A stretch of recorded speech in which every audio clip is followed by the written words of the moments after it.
Home plus മീഡിയയുടെ പുതിയൊരു വീഡിയോയിലേക്ക് സ്വാഗതം. KSEBയിൽ നിന്നും വന്നിരിക്കുന്ന എല്ലാവരും അറിഞ്ഞിരിക്കേണ്ട വളരെ പ്രധാനപ്പെട്ട 3 അറിയിപ്പുകളാണ് നിങ്ങളുമായി ഷെയർ ചെയ്യുന്നത്.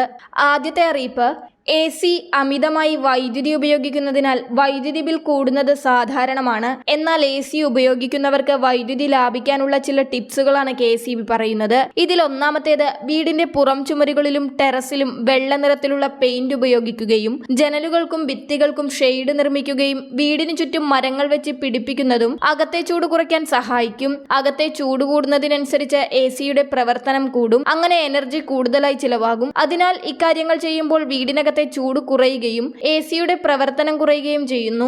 മറ്റൊരു വഴി, തണുപ്പിക്കാനുള്ള മുറിയുടെ വലിപ്പമനുസരിച്ച് അനുയോജ്യമായ AC തിരഞ്ഞെടുക്കുക. AC വാങ്ങുന്ന സമയത്ത് BEE സ്റ്റാർ ലേബിൾ ശ്രദ്ധിക്കണം. സ്റ്റാർ 5 ആണെങ്കിൽ ഊർജ്ജക്ഷമത കൂടിയതാണ്.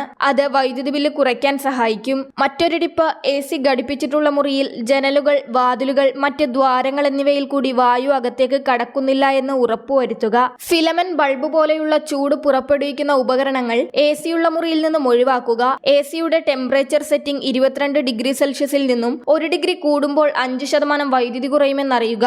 അതിനാൽ 25 ഡിഗ്രി സെൽഷ്യസ് തെർമോസ്റ്റാറ്റ് സെറ്റ് ചെയ്യുന്നതാണ് ഉത്തമം. ACയുടെ കണ്ടൻസർ യൂണിറ്റ് കഴിയുന്നതും വീടിന്റെ തെക്ക് പടിഞ്ഞാറ് ഭാഗത്ത് ഘടിപ്പിക്കാതിരിക്കാൻ ശ്രദ്ധിക്കുക. കേരളത്തിൽ ഏറ്റവും കൂടുതൽ സൂര്യപ്രകാശം ലഭിക്കുന്നത് തെക്ക് പടിഞ്ഞാറ് ഭാഗത്ത് നിന്നാണ്. കണ്ടൻസർ ഇരിക്കുന്ന ഭാഗം ചൂടാകുമ്പോൾ സ്വാഭാവികമായും ഊർജ്ജനഷ്ടം കൂടുതലാകും. ACയുടെ ചുറ്റും വായുസഞ്ചാരം ഉറപ്പുവരുത്തണം. കുറഞ്ഞ ചൂട് അനുഭവിക്കുന്ന കാലാവസ്ഥയിൽ കഴിയുന്നതും സീലിംഗ് ഫാൻ, ടേബിൾ ഫാൻ മുതലായവ ഉപയോഗിക്കാൻ ശ്രദ്ധിക്കുക. ഇതാണ് AC വാങ്ങുമ്പോഴും ഉപയോഗിക്കുമ്പോഴും ശ്രദ്ധിക്കേണ്ട കാര്യങ്ങളായി KSEB അറിയിച്ചിരിക്കുന്നത്. അടുത്തത്, ഫ്രിഡ്ജ് വാങ്ങുമ്പോഴും ഉപയോഗിക്കുമ്പോഴും അറിഞ്ഞിരിക്കേണ്ട പ്രധാനപ്പെട്ട അറിയിപ്പുകളും KSEB അറിയിച്ചിട്ടുണ്ട്. അവ എന്തൊക്കെയെന്ന് നോക്കാം. ഫ്രിഡ്ജ് വാങ്ങുമ്പോൾ ആവശ്യത്തിന് മാത്രം വലിപ്പമുള്ളതും ഊർജ്ജക്ഷമത കൂടിയതുമായ മോഡൽ തിരഞ്ഞെടുക്കുക.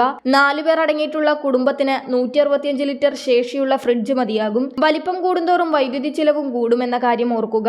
റെഫ്രിജറേറ്ററിന്റെ വൈദ്യുതി ഉപയോഗം അറിയുന്നതിന് BEE അതായത് bureau of energy efficiency star label സഹായിക്കുന്നു. 5 സ്റ്റാർ ഉള്ള 240 ലിറ്റർ റെഫ്രിജറേറ്റർ വർഷത്തിൽ 385 യൂണിറ്റ് വൈദ്യുതി ഉപയോഗിക്കുമ്പോൾ ഇതേ വലിപ്പമുള്ള 2 സ്റ്റാർ ഉള്ള ഫ്രിഡ്ജ് 706 യൂണിറ്റ് ആണ് ഉപയോഗിക്കുക.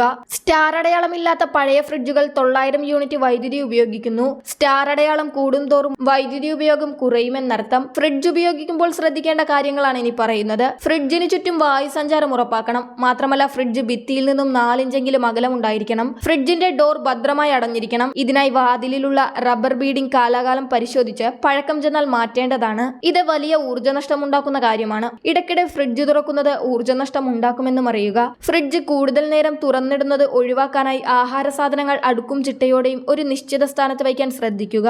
കാലാവസ്ഥ അനുസരിച്ചും ഉള്ളിലെ സാധനങ്ങളുടെ അളവനുസരിച്ചും ഫ്രിഡ്ജിന്റെ തെർമോസ്റ്റാറ്റ് ക്രമീകരിക്കണം. ഫ്രിഡ്ജിൽ സൂക്ഷിക്കേണ്ടാത്ത സാധനങ്ങൾ ഫ്രിഡ്ജിൽ അനാവശ്യമായി വയ്ക്കരുത്. ഇങ്ങനെ കുത്തി നിറച്ച് വയ്ക്കുന്നത് വൈദ്യുതി ചെലവ് കൂടും. മാത്രമല്ല, ഇങ്ങനെ ചെയ്യുന്നത് ഫ്രിഡ്ജിനകത്തെ തണുത്ത വായുവിന്റെ സുഗമമായ സഞ്ചാരത്തിന് തടസ്സമാകുകയും ചെയ്യും. അത് ആഹാര സാധനങ്ങൾ കേടാകുന്നതിനും കാരണമാകും. ആഹാര സാധനങ്ങൾ അടച്ചു മാത്രം ഫ്രിഡ്ജിൽ സൂക്ഷിക്കുക. ഇത് ഈർപ്പം ഫ്രിഡ്ജിനകത്ത് വ്യാപിക്കുന്നത് തടയും. അതുമൂലമുള്ള വൈദ്യുതി നഷ്ടം ഒഴിവാക്കാനും ഇതിലൂടെ സാധിക്കും. ഫ്രീസറിൽ ഐസ് കട്ട പിടിച്ചു കിടക്കുന്നത് ഊർജ്ജനഷ്ടം ഉണ്ടാക്കും. അതിനാൽ ഫ്രിഡ്ജിന്റെ കമ്പനി നിർദ്ദേശിച്ചിട്ടുള്ള സമയത്തിൽ തന്നെ ഫ്രീസറുകളിൽ കട്ട പിടിച്ചിരിക്കുന്ന ഐസ് കട്ടകൾ കളയുന്നതിന് വേണ്ടി ഫ്രീസർ ഡീഫ്രോസ്റ്റ് ചെയ്യുക.